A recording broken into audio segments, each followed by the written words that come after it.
Hello and welcome back to my channel, and today I have a wonderful surprise for you guys.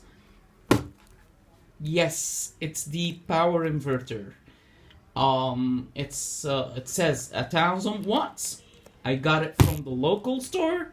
It's a Chinese one, and I was testing it out with my friend.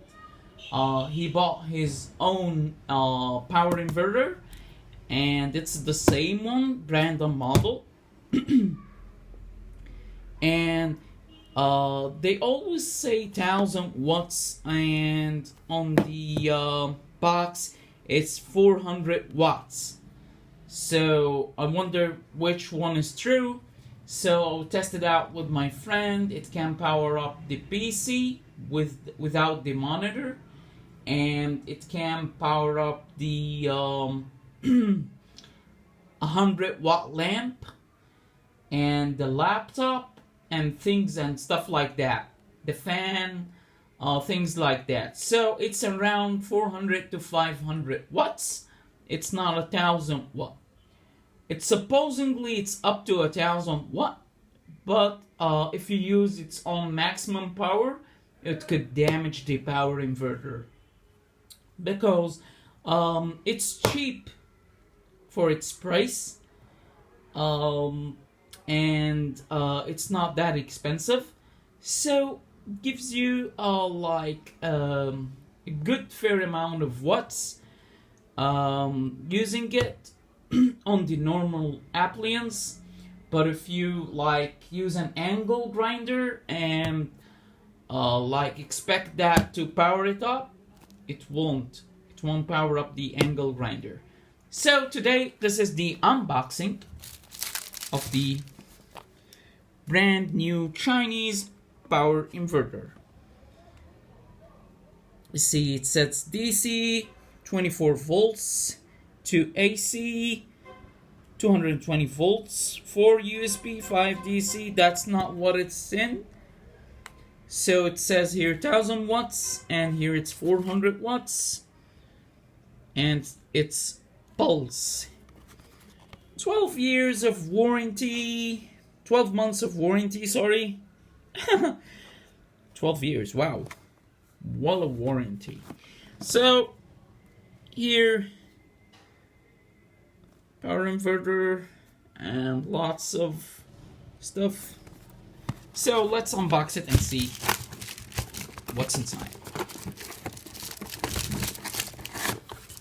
Okay, so here is the power inverter, the same thing, and it says DC 12 volt to AC 220 volt and USB 5 volt USB. Wow, 1,000 watts, made in China.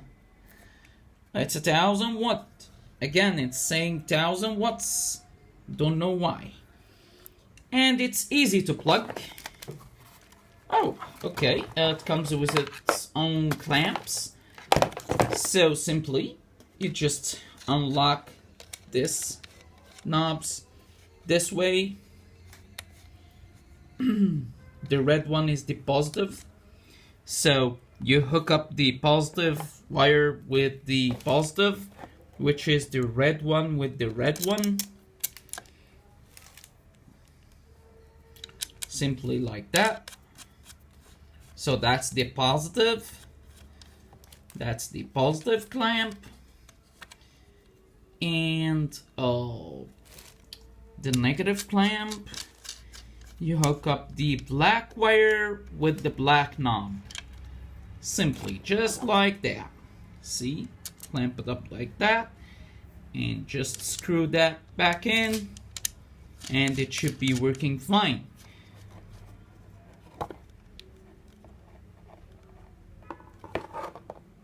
It's easy breezy. It's as simple as that. And it's got a fan at the back, and it's saying fuses, two fuses, and it's saying at the back 12 volt DC. So we're going to test that in operation and see what it does. Okay, stay tuned for the part 2 for testing out the power inverter.